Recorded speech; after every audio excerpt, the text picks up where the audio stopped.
Hi guys, welcome to Devang Smart AI channel. Hi పిల్లలు, అందరూ ఎలా ఉన్నారు?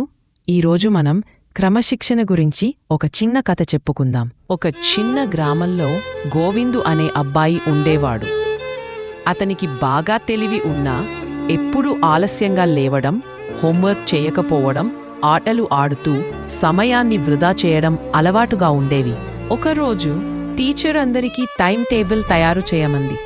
కాని గోవిందు మాత్రం పట్టించుకోలేదు. కొన్ని రోజులు గడిచాయి. గోవిందు హోంవర్క్ చేయకుండా రాగా టీచర్ అతనికి పరీక్షల్లో మార్కులు తగ్గా ఉన్నాయని చూపించింది.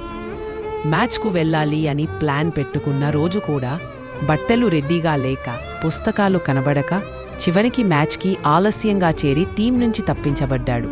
ఆ రాత్రి గోవిందు చాలా బాధపడ్డాడు.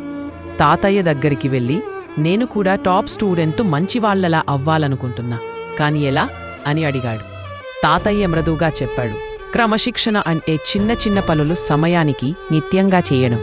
నువ్వు రేపటి రోజు నుంచి 3 రోజులు మాత్రమే ప్రయత్నిస్తావా అని అడిగాడు. తాతయ్య గోవిందుతో కలిసి ఒక సులభమైన ప్లాన్ చేశాడు. ఉదయం ఒకే సమయానికి లేవడం, బ్రేక్ఫాస్ట్కి ముందు 30 నిమిషాలు చదవడం, స్కూల్ నుంచి వచ్చాక ముందు హోంవర్క్, తర్వాత ఆటలు, రాత్రి పడుకునే ముందు రేపటి బట్టలు, పుస్తకాలు రెడీ చేసుకోవడం. మొదటి 2 రోజులు గోవిందుకు చాలా బోర్గా అనిపించింది. మళ్లీ పాత అలవాట్లకు వెళ్లాలనిపించింది. కాని తాతయ్య 3వ రోజు వరకు మాత్రం ఆగు అని చెప్పిన మాట గుర్తు వచ్చి సహనంగా కొనసాగించాడు. కొద్ది కాలంలో గోవిందులో మార్పు మొదలైంది. ఉదయం లేవగానే చదివిపోవడం వల్ల క్లాస్లో టీచర్ అడిగిన ప్రశ్నలకు సమాధానాలు చెప్పడం మొదలెట్టాడు.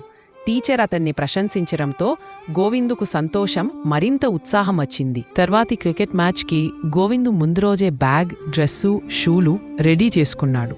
ఈసారి అతను సమయానికి కాదు, సమయానికి 10 నిమిషాల ముందుగానే గ్రౌండ్కి చేరుకున్నాడు. తన ప్రాక్టీస్ను కూడా ప్లాన్ ప్రకారం చేయడంతో మ్యాచ్లో మంచి రన్స్ చేసి టీంకు విజయం తెచ్చిపెట్టాడు. మ్యాచ్ తర్వాత కోచ్ గోవిందుని చూసి, నీవు ముందు ఆలస్యంగా వచ్చేవాడివి, ఇప్పుడు మారిపోయావు.